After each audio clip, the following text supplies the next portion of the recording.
Ndërsa Shqipëria vdes, Edi Rama flet për inteligjencën artificiale. Shqipëria është e braktisur. E braktisur nga shteti, e braktisur nga udhëheqësit e saj, e braktisur nga çdo iluzion se dikush po kujdeset për qytetarët.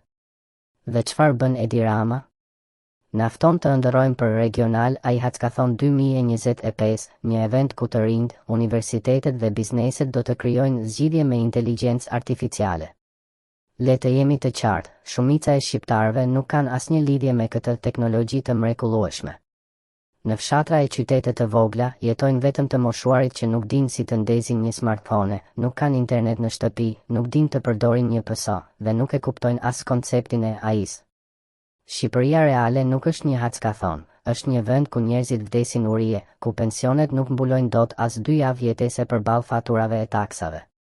Shëndetësia? E deshtuar. Krimi i organizuar? Më i lartë në Europë. Shqiptarët akuzohen nga Ekuadori se mafia jon është po aq e fuqishme sa kartelet e Meksikës dhe Amerikës së Jugut.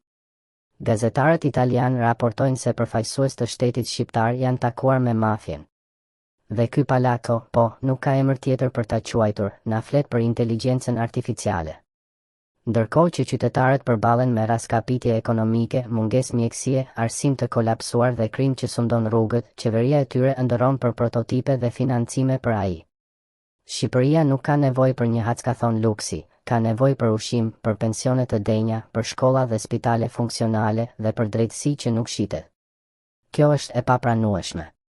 Ndërsa flluska e Ramës shpërthen në evente luksoze dhe fjalë të mëdha mbi të ardhmen digjitale, realiteti shqiptar është i thjeshtë, vendi po vdes dhe njerëzit po përballen me një ferr të gjallë. Inteligjenca artificiale nuk do t'i jap bukë askujt që nuk ka çfarë të hajë. Në vend që të ndërrojmë për AI, le të fillojmë të ndërrojmë për të mbijetuar.